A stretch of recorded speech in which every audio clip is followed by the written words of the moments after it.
other side, they were a young couple with a little baby when they moved in, when the house was done. Yeah. So at first our interaction maybe was kind of funny because we as boys, when they were building the house, there was these piles of sand and gravel, and we loved to go there playing in the sand. Yeah. When there was nobody around, of course. Yeah. We wouldn't dare to go there if there was somebody around. Yeah. And once the house was framed up and and we would climb up on the roof and climb all over the place. And yeah. I just remember one time we were on the roof when a vehicle came onto the front of the house onto the yard, knowing that somebody was arriving. We were so scared. Yeah. We jumped off the back, straight off the roof. We just jumped down onto a pile of sand and quickly ran and hid in our behind our we didn't have a vineyard, but we had a row of grapevines, and we quickly hid behind the grapevines. Yeah. We were afraid. Yeah. The interactions were largely out of fear and mistrust. Yeah. Yeah. This couple, once they moved in, we actually became good friends. We would go there and visit with them, and I remember going there. They had a worker staying there overnight, so that there's once they were leaving equipment and stuff there, that nothing would be stolen. For sure. And we as boys, we would go over there, and he would take out his guitar and he would sing to us and laugh, and we would just have a grand old time visiting. Yeah. We would bring him food, and he would sometimes share some of his with us. Yeah, yeah. So we as kids, I don't know what my mom would have said if she had known we were over there with him or not.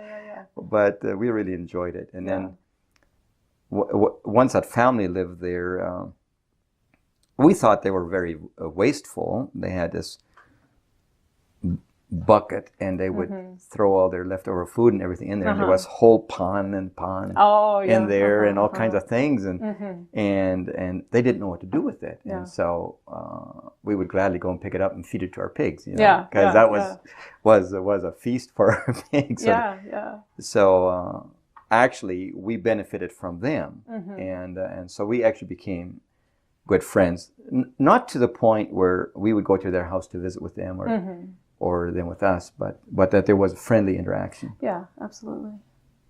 There was another one, how we interacted at the corner, as I said, on the way to Cuauhtemoc. You go down about 2 kilometers or so, and then turn a corner another a couple kilometers, and you're in Cuauhtemoc. Yeah. At that corner, there was a Mexican family, a poor family, living there that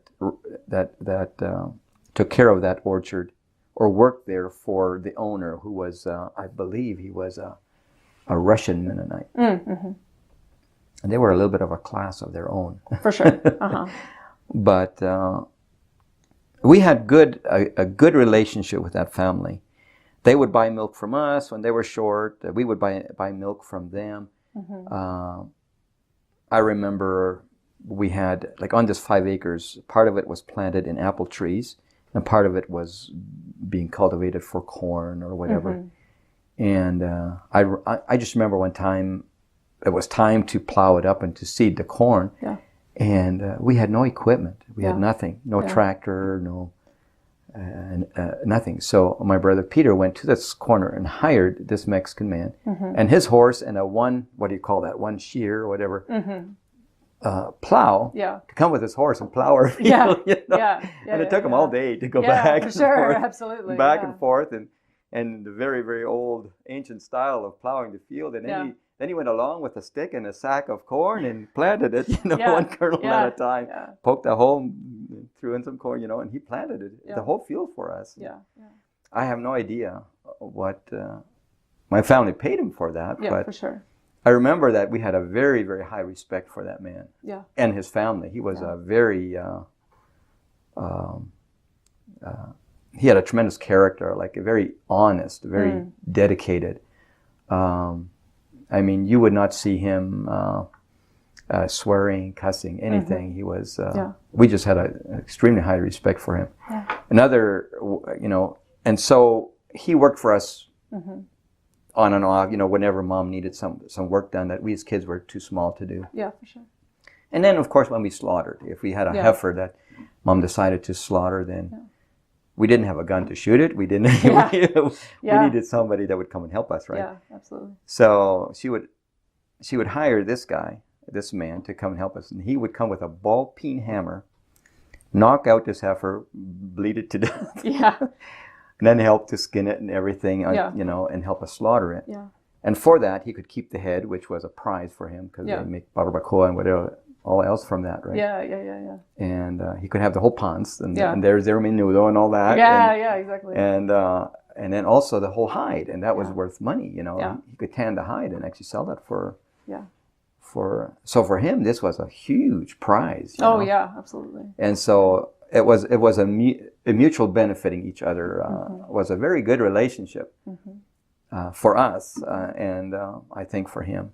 And there were some other ones like that, like with another family that was also working for another Mennonite, staying on the property to keep people from stealing and so on, who were also very, very poor, and they would come, and they didn't have running water at all in that house, so they would, for a while, at least for a period of time. And during that time, those guys every day would come with a couple of 5-gallon buckets of water and fill them up at our house and carry them all the way back. Yeah. And I'm not sure, it was maybe not that very far, but I always thought that was, me being a young kid, that would just look like hugely impossible. Oh, yeah, absolutely.